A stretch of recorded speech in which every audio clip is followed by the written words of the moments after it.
c'est Nao, je vais essayer de faire tenir ce bras d'appareil photo qui pèse 3 tonnes et demie. J'espère que vous allez bien. Alors, pour la vidéo d'aujourd'hui, ça va être un truc un peu spécial. Déjà, je dois m'excuser, je suis en pyjama, je suis pas maquillée, je suis pas coiffée. Autant vous dire que je n'ai fait aucun effort pour vous aujourd'hui, je suis vraiment désolée. Je tenais à vous faire une vidéo particulière aujourd'hui parce que vous êtes des gens particuliers. C'est une vidéo qui me touche profondément. Pour la simple et bonne raison que pour moi la période de début d'année est une période très particulière depuis l'année dernière, enfin depuis 2 ans maintenant, et en particulier le 7 janvier. Ouais. Alors si vous ne le savez pas, il y a 2 ans je me faisais harceler dans le lycée dans lequel j'étais. Période très compliquée pour moi, c'était des 4 mois très sombres, toute ma joie de vivre, tout... les espoirs, tout, en fait ça s'envole tout très vite. J'ai passé mon 16e anniversaire Ensuite je vous parle même pas de Noël et des réveillons. Et enfin bref. Et le 7 janvier pour moi a été libérateur parce que c'est à partir de ce jour-là que le harcèlement s'est terminé, que tout le poids que j'avais sur les épaules s'est envolé, que beaucoup de choses ont changé pour moi à partir de cette date-là. Comment j'ai fait ? Si vous savez, si vous avez vu une de mes vidéos où je parle de ça, pendant les 4 mois je me faisais harceler, je n'ai rien dit à personne. Mais rien du tout. Les gens voyaient que j'allais pas bien, mais quand ils me demandaient, je disais que j'étais fatiguée. Oui, l'excuse bidon que tout le monde dit. Mais voilà, je chéris la date du 7 janvier parce que pour moi, c'est une date qui m'a redonné espoir en tout. Comment j'ai fait pour que ça marche ? J'ai tout simplement décidé d'en parler à mes parents. Ça m'a demandé énormément de courage de leur en parler. Parce que ça faisait déjà des semaines qu'ils ne me croyaient plus, parce que j'avais accumulé mensonge sur mensonge. La nuit, juste avant, je n'ai juste pas dormi, j'ai dû dormir 10 minutes cette nuit-là. J'ai passé ma nuit à pleurer et à me rendre compte à quel point ma vie était nulle. Et je me suis dit que le matin, d'ailleurs j'avais 2 options. C'était soit soit j'étais morte, tout simplement. On découvrait mon cadavre le lendemain, genre oh non, elle est morte d'une crise cardiaque pendant la nuit. Enfin, je dois vous avouer que j'espérais vraiment beaucoup que je décède en fait.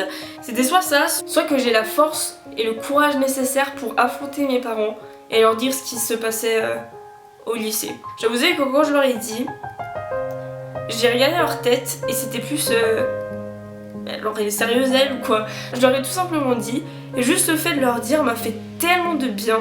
On n'a pas eu de discussion directement après, mais ça m'a juste fait tellement de bien. Le soir, mon père est rentré du travail, on a eu une discussion avec ma maman et lui, surtout sur le fait que eux ils étaient désolés de ne pas avoir vu, sur le fait que moi j'étais désolée de ne pas leur avoir fait confiance et de ne pas leur avoir dit et de leur avoir pourri les derniers mois. Et à partir de cette discussion, comme je l'ai dit tout à l'heure, beaucoup de choses ont changé pour moi. J'ai arrêté de fréquenter l'établissement dans lequel j'étais pour partir faire...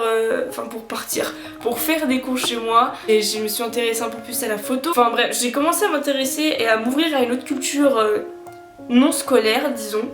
Et je trouve ça dommage parce que c'est ce qu'on devrait plus apprendre à l'école. Et je trouve ça marrant aussi parce que... Enfin, c'est marrant. Non, je retirerai ce que j'ai dit. L'année dernière, comme vous savez, il s'est passé à cette même date les attentats à Charlie Hebdo. Et je trouve ça bizarre que... Enfin, j'allais redire ce que je trouve ça marrant, mais non. Mais disons que le parallèle est que Charlie Hebdo ont touché à à la liberté d'expression. Et moi, j'ai eu ce qui s'est passé il y a 2 ans avec le harcèlement. Je me suis rendu compte, en parlant avec beaucoup de gens à propos du harcèlement, que les gens confondaient liberté d'expression et harcèlement. Ce n'est pas la même chose. La liberté d'expression et le harcèlement sont 2 choses totalement différentes. La liberté d'expression, c'est quelque chose qu'on a la chance d'avoir dans les pays, en Suisse et en France, où l'on peut exprimer nos impressions, nos sentiments par rapport à quelque chose ouvertement. Mais le harcèlement va beaucoup plus loin que là. C'est réussir à faire du tort consciemment à quelqu'un. Et à partir du moment où ça va là, ça touche au harcèlement. Du coup, c'est ça que je voulais aussi faire partager avec vous. La liberté d'expression n'est pas le harcèlement. Pas du tout. Je voulais aussi revenir sur le point. On m'a demandé si j'en voulais aux gens qui m'avaient harcelé il y a 2 ans.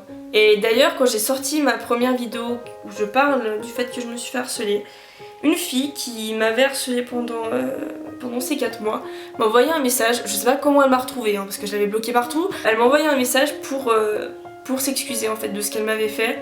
Mais elle m'a dit, en fait je me rendais pas compte que ça te faisait autant de mal. Elle m'a écrit, j'espère que tu me pardonneras. Et du coup je lui ai répondu, j'ai pas écrit un roman, je lui ai fait ne t'inquiète pas, je l'ai déjà fait. Je me rends compte, c'est ça que je lui ai répondu et c'est ça que j'aimerais dire à toutes les personnes qui m'ont harcelé il y a 2 ans, même s'ils s'en fichent royalement de la manière dont je pense. J'aimerais les remercier d'avoir fait ça avec moi parce qu'ils ont réussi à faire sortir une force et un courage que je ne pensais pas avoir. Ils ont réussi à faire en sorte que je m'ouvre au monde, que je surmonte ma timidité, que j'endurcisse mon caractère et comme je l'ai dit dans ma vidéo avant, enfin dans ma vidéo où je parle du harcèlement, je pense que j'avais besoin de ça. C'est bizarre ce que je dis, mais je vous remercie et je ne vous en veux pas du tout. C'est sûr que je vais pas non plus vous croiser dans la rue, vous faire un big hug, hein, mais voilà. Aussi, si tu te fais harceler, ou si tu es le harceleur, je donne le même message aux 2 personnes. Faites en sorte que ça s'arrête tout de suite. Vous me voyez là, 2 ans après, je suis tranquillement dans mon lit, je fais mes petites vidéos sur YouTube où je parle ouvertement de ce que je pense. Enfin bref, beaucoup de jeunes, en particulier de notre âge, terminent en suicide ou en dépression. Et je ne comprends pas comment c'est concevable entre 15 et 18 ans de finir comme ça. Donc s'il vous plaît, arrêtez tout de suite. Si vous êtes parents, ne faites pas de leçons morales à vos enfants. La seule chose dont ils ont besoin sur le moment, c'est que vous montriez l'amour que vous avez pour eux. C'est tout. Ne pensez pas le matin que si vous lui faites un bisou ou un câlin ou vous lui dites juste je t'aime, c'est une marque de faiblesse parce que c'en est pas une. La plupart du temps, les jeunes ne vous le disent pas, mais on en a besoin de ça. De montrer qu'on nous aime. On en a tous besoin de ça. Enfin bref, je voulais célébrer ce 7 janvier avec vous. Même si je sais qu'il y a déjà une journée nationale contre le harcèlement qui est le 5 novembre, je sais parce que c'est le jour juste après mon anniversaire. Oui, le harcèlement tourne tout autour de ma vie. Je veux pas créer un mouvement, mais je vais partager une photo sur Instagram et sur Facebook contre le harcèlement. Et si vous avez l'envie de partager cette vidéo ou cette photo, vous êtes les bienvenus. Ça me fera extrêmement plaisir.